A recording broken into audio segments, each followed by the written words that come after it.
And then came this on Sunday, a wordless tweet that presumably captured the president's frame of mind, his state of mind about CNN.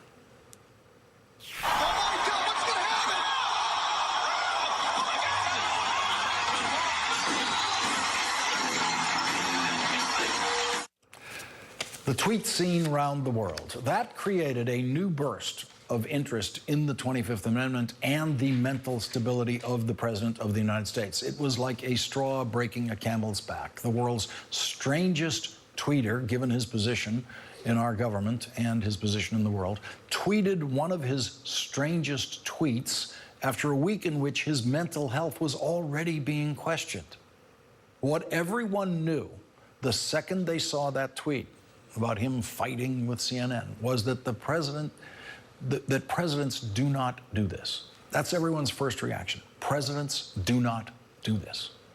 In a recent piece in the Los Angeles Times, psychiatrist Prudence Gourgason considered President Trump's fitness to serve using what she calls the one source where the capacities necessary for strategic leadership are clearly and comprehensively laid out, the U.S. Army's Field Manual on Leadership. Joining us now, Dr. Prudence Gourgason, psychiatrist and psychoanalyst and past president of the American Psychoanalytic Association. Doctor, thank you very much for joining us tonight.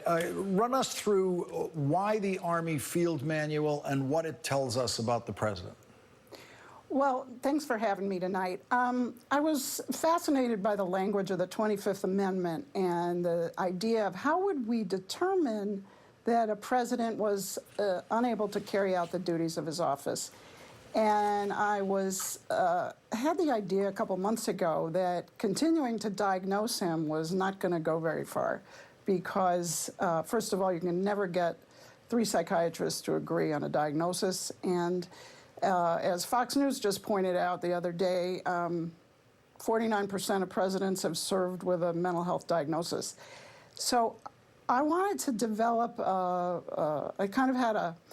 I imagined Mike Pence in the cabinet. Well, how would we decide that this president can't carry out his duties? So I started building a checklist and ended up discovering the Army Field Manual, which is a fantastic document based on really sound psychiatric and psychological knowledge going back a century. And it comes up with a set of criteria, a set of capacities and abilities that a leader with strategic responsibility has to have. And so I put them into a pocket-sized checklist of 5 core capacities that straight out of the Army Field Manual.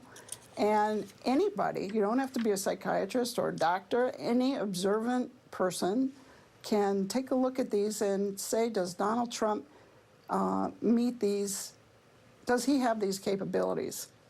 And you lay it out in this op-ed piece, those capabilities are trust, discipline and self-control, judgment and critical thinking, self-awareness, empathy, and on the discipline and self-control, it's really quite striking because one of the things the Army Field Manual identifies is, for example, viscerally or angrily when receiving bad news or conflicting information, reacting viscerally or angrily when receiving bad news. And we recognize Donald Trump in that and pretty much everything else that the Army Field Manual does not want in leadership. Exactly. The phrases come out at you and they're kind of stunning when compared to the tweets that you talked about in the introduction. Also, the capacity to anticipate consequences of your actions. And the Army Field Manual talks about not only does a leader have to anticipate immediate consequences, but secondary and third-degree consequences. And that one struck me, in addition to the lack of discipline. And they also tie together. If you don't have discipline, you can't think, you can't strategize, you can't plan. And I looked at the tweet about Mika Brzezinski, and it seemed to me that every one of the criteria fell short with that one tweet.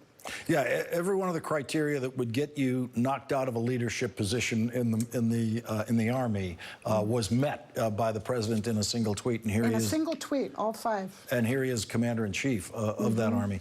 The Army Field Manual has been developed, as you say, over the course of about a century. And as a psychiatrist, how would you evaluate its usefulness? Because you make the point that there's been a lot of studies about various forms, various kinds of human characteristics, but leadership is not one of them.